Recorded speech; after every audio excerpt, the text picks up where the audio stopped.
भारत के 51 शक्तिपीठों में से एक कन्याकुमारी भी है।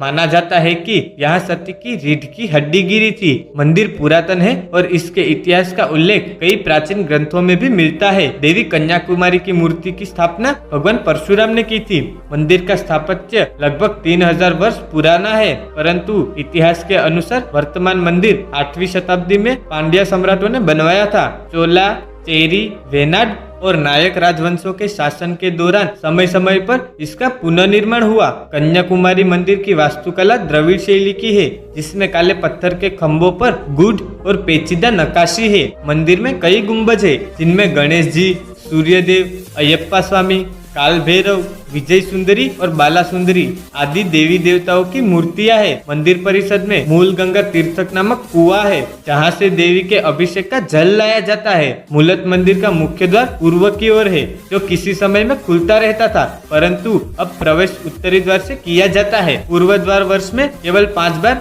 विशेष त्योहारों के अवसर पर ही खुलता है। पूर्व द्वार बंद होने के पीछे किंवदंती है कि देवी की नथ का हीरा अत्यंत तेजस्वी था तथा उसकी चमक दूर तक जाती थी। इसे दीप स्तंभ का प्रकाश समझकर जहाज इस दिशा में आ जाते थे और चट्टानों से टकरा जाते थे। एक कथा के अनुसार ये हीरा शेषनाग ने देवी को समर्पित किया था। आमतौर पर देवी को यहाँ कुमारी अम्मन के नाम से जाना जाता है। अन्य नाम देवी भगवती, देवी बाला, भद्रकाली आदि है। माता के कुमारी रूप के पीछे एक रोचक कहानी है।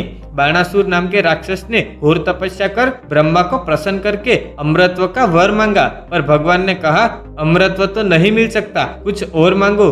तो बाणासुर ने मांग की कि केवल कुंवारी कन्या को छोड़कर उसे कोई न मार सके। वर पाते ही बाणासुर ने पृथ्वी पर कहर ढाना शुरू कर दिया और देवताओं को बंदी बना लिया। त्रस्त देवताओं ने मां भगवती को प्रसन्न कर अपनी व्यथा सुनाई। तदनुसार देवी ने कन्या रूप में राजा भरत के घर जन्म लिया।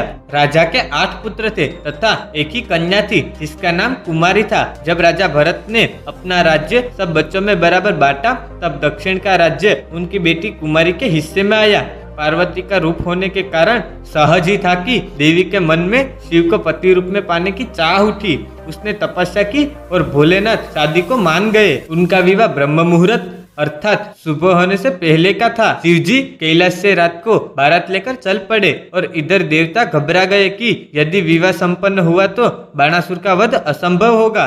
शिवजी के पहुंचने में विलंब करवाना आवश्यक था। अतः नारद मुनि की मदद से पौ फटने से पहले ही मुर्गे ने बांग दे दी। इसे दिन निकलने का संकेत जानकर भगवान शिव कैलाश को लौट गए। शिव जी के न आने के कारण बाणासुर ने मौका देखकर इस सुंदर कन्या से जबरन विवाह करना चाहा। देवी कन्या क्रोध में तो थी ही, उधर बाणासुर ने परेशान करना शुरू कर दिया, तो क्रोध की ज्वाला में तप्ती देवी ने उससे युद्ध किया, जिसमें बाणासुर मारा गया। देवी आजन्म अविवाहित रही और बड़ी कुशलता से दक्षिण का अपना राज्य संभालने लगी। उसके राज्यकाल में ये भाग कला, संस्कृति, धर्म आदि से संपन्न हो गया और आज भी है।